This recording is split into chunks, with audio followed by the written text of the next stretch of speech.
While electricity customers connected to the national grid are facing uncertain times, this is because there are indications that an upward review of power tariff is imminent. Many Nigerians are worried that what this will portend for their economic survival. On that special report. The Nigerian Electricity Regulatory Commission multi-year tariff order, MITO, is a tariff model for incentive-based regulation that seeks to reward performance above certain benchmarks, reduce technical and non-technical commercial losses for cost recovery, and improve performance standards. It stipulates a 15-year tariff path for the Nigerian electricity service industry with limited minor reviews each year to accommodate variables such as inflation, interest, and exchange rates, while anticipating major reviews every 5 years. That we have had is increase in electricity tariff between 2016 to date. We've had not less than 500% increase in electricity tariff. Before now it was about 10 naira in 2013. Now it's about 65 naira per kilowatt hour, and it's still going to increase with this adjustment in pump price of petrol. In December 2022, there was a minor review that saw an increase in the billing of post and prepaid customer services. July 2023 is another window for a review to be enforced. All right. Is that okay? Victor Aliko is an economist and policy analyst with Next Year. He says the timing for the obvious review of electricity tariffs to upwards of 40% or more could boomerang.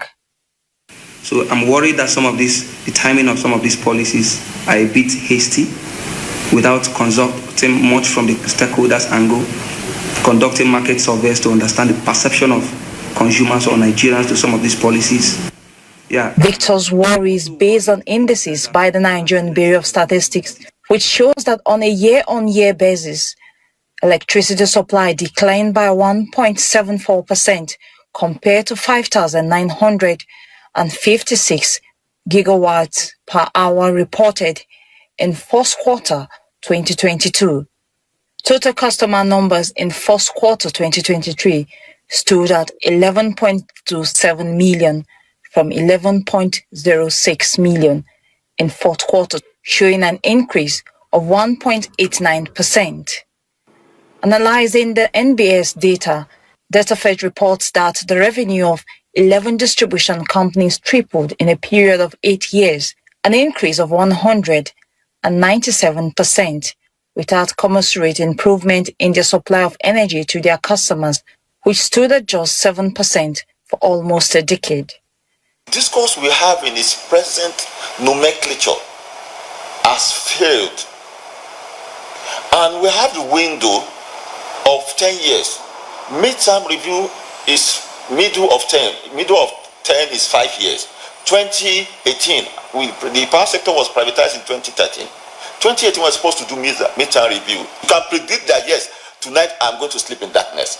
As we are here now, you can predict that there will be no light. Before you came, I predicted, I had a dream that there will be no light, and you came and I was not disappointed. Also need to find the means of aligning this improvement from generation and transmission, find a way to align this improvement to what we are presently having under distribution.